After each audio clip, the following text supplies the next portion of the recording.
I think it's difficult to say what defines the North Norwegian culture or what is the most evident identity bringer. There are so many elements and cultural impulses from all over the world, from all over Norway, and also a lot of urban impulses. So it's not really easy to say, but one thing that I experienced was very strongly connected to people's identity is the landscape, and the landscape you can't ignore in a way, in opposition to much more softer landscapes. This is a very hard landscape. It's very rough but still very rich, and I think there's no way without talking about the landscape and all the impulses it gives in the daily life. I think if it's snow, if it's rain, ice, sun, heat, waves, and of course the resources connected to it.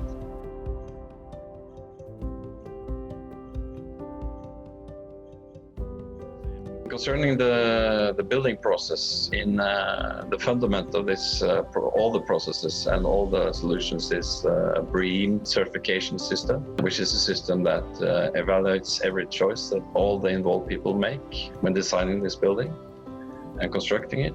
And when it comes to the building materials in itself, it's very much focused on concrete, which is I think the main material in the building, in every part of the building. The pools, the load-bearing systems, and floors, waterproof floors, all in concrete, has been very searched for. It has been searched for a low carbon concrete. In the lifespan of the building, concrete is a material that I think the most important is that concrete will last the lifetime of the building. It's in a way, the way it is designed and constructed, it's a very good lasting material in this very corrosive and aggressive environment.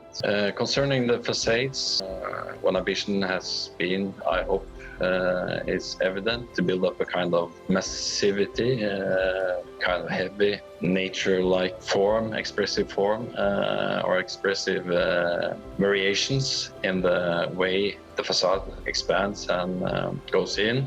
It's the breaking of the facade is made out of very thin aluminium, which in principle is very light. It's a simple wooden construction and very thin aluminium cladding outside, which is lacquered and will take all the pressure from the nature and climate in this place. It blows a lot, snows a lot, and also salty air from the fjords. And this aluminium facade will have a very long-lasting life. And aluminium is a material that is very, very convenient for reuse. It's very easy to melt down and use for other purposes when this building has done its job in maybe 50 or 60 years.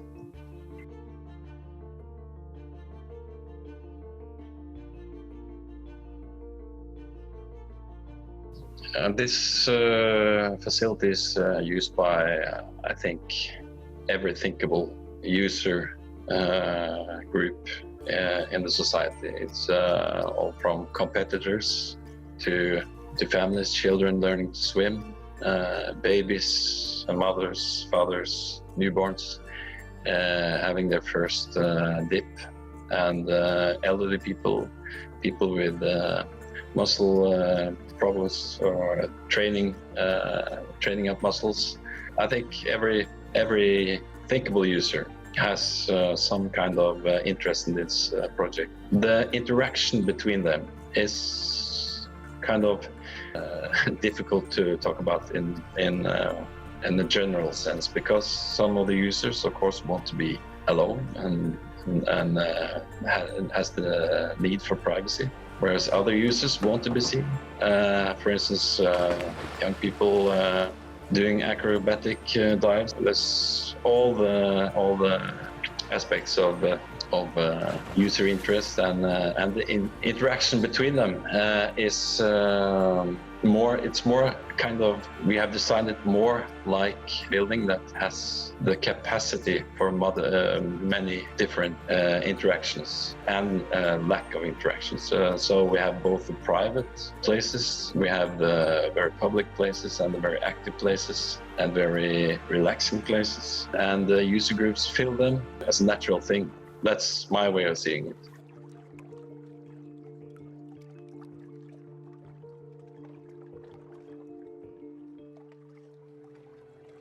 In principle, it's all connected visually, but it's divided more subtle with the height of the roof and the ceilings, varying ceilings, some places low, very low, some places very high, to make zones that make it possible to withdraw, for instance, baby swimming, or elderly people, and the young people to be seen from all of the facility. So I guess it's more a concept of making different possibilities for the users, and the users themselves interact in the natural way. The concept of the interior architecture is, as I told, making spaces around the pools. We have this surface, this platform, this green platform, this green floor, that's a carpet that connects all the pools. And then we have the pool as an inverse volume in the building. It has a depth. It makes a space in itself downwards. And we tried to answer that downward space in an upward space in the ceiling, making the ceiling reflect the pool or the water surface. So you can look from everywhere, in every direction, from every direction through the building. But when you come enter the building, you have the first space actually is the climbing hall, with the third largest climbing wall in Norway. Which makes, actually, when you walk into the foyer, you have lower floor with the climbing activities where they start, the floor of the climbing hall. It's 4.5 meters down. Like the pools, it's inverse space. It's a space that's makes a hole in this platform downwards, and we have extracted it upwards architecturally. So the climbing walls goes 90 meters high up. From the foyer, you see the section of the climbing hall, and you can see down, you can see up. But when you're in the climbing hall, you're in a tall, 80-meter tall, high space. And of course, the activity in the climbing hall is the first thing that meets you. You can also see into the pools. You can see all the activity in the most public areas in the building. So you're invited without actually being on the right or on the places where the activities happen, but you can see them, you're invited. The climbing hall is maybe the most evident conceptual part of the building, because it's so clean as a vertical space in the horizontal organization of the floor. When you go into the cost of the building, it's actually some that has a lot of elements. You also have the main collection of pools in northern Norway. So I think you have to compare it to the old, to the historic way of building pools. We, in early days, 60s, 70s, we built pools in every school around the country. We had the best coverage of pools in, I think, anywhere in the world, in Norway before. So in quite poor country, we had the fantastic facilities, but they were built in a way that couldn't last, very simple, many places, and some of them are rehabilitated and used again, but most of them are demolished. And you have to compare Tromsø with building a lot of small facilities, and there is no right or wrong answer to this discussion, but I think the intention with Tromsø is to collect the energy and have synergy between many pools, because you can have the maintenance professionalized, you can have the much higher degree of specialization in sports, and also in training, and also of course as attraction for all the people that are not using these small pools, which still costs a lot of money. But on the other hand, you have to actually bring pupils from schools from quite far distance in buses. That's the only way to bring them there, to make them to learn to swim, which is mandatory in fourth grade or when you're 10 years old. So that's the opposite. That's the negative thing about centralizing this pool. But I think it makes reason to say that you have a lot of effects that you won't have with small pools spread around the region.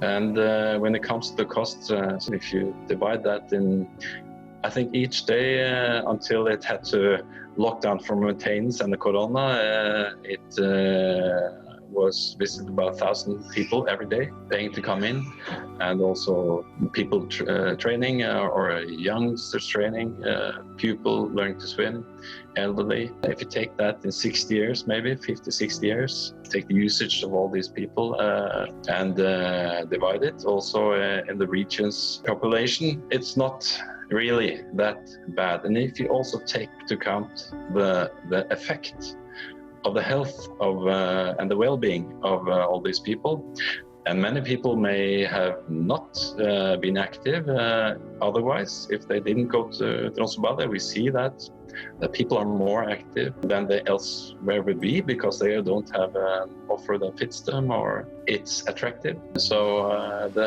if you take that into account too, the sum will be a bit different. So you have to think about all the side effects and all the health effects, and also the lifespan of the building. And of course, we keep the building makes people be safe in water, learn to swim. We have less tragedies on the sea or in lakes and elsewhere. So the building has a lot of upsides when it comes to other social costs in the society.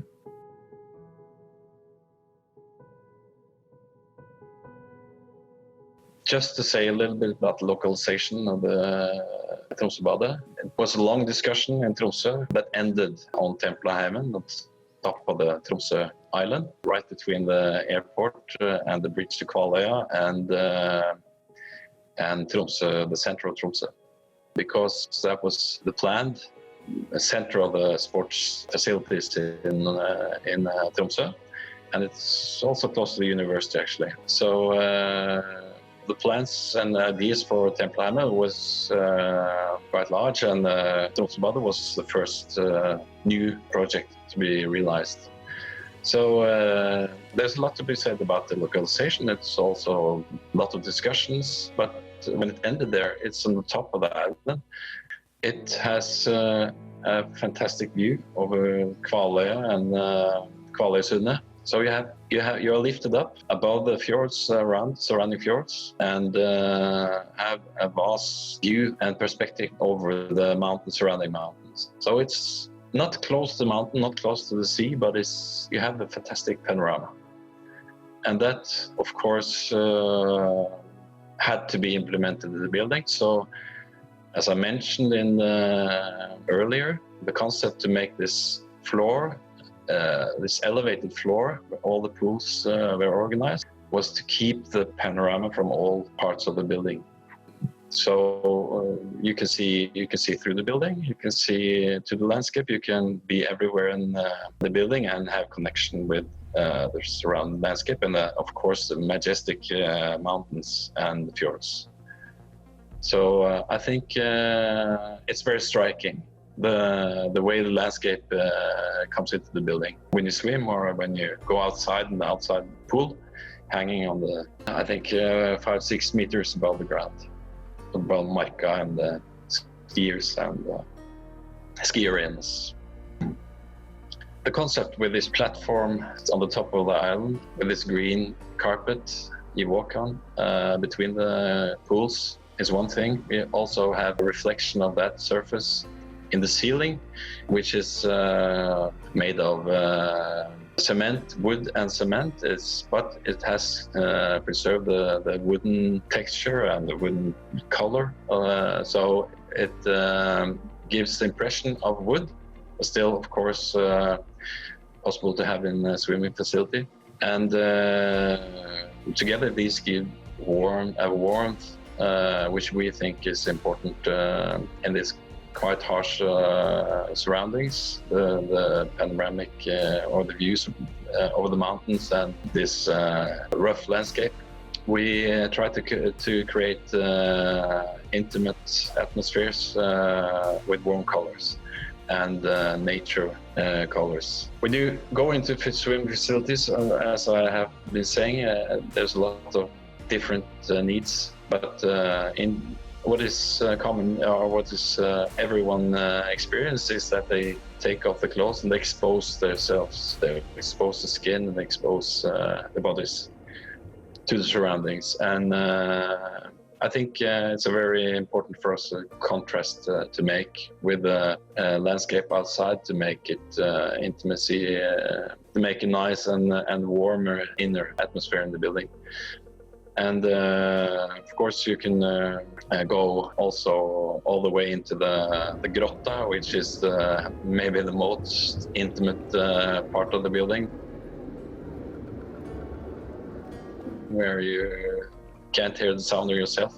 You also have the acoustic working, making its own atmosphere. So water in movement makes a lot of noise, and acoustics is very important, actually part of the experience. And that's why we also have this relaxation area moved all the way to closest to the view, but furthest from the waves and diving and the cafeteria, which also is very active in this way and has its own atmosphere.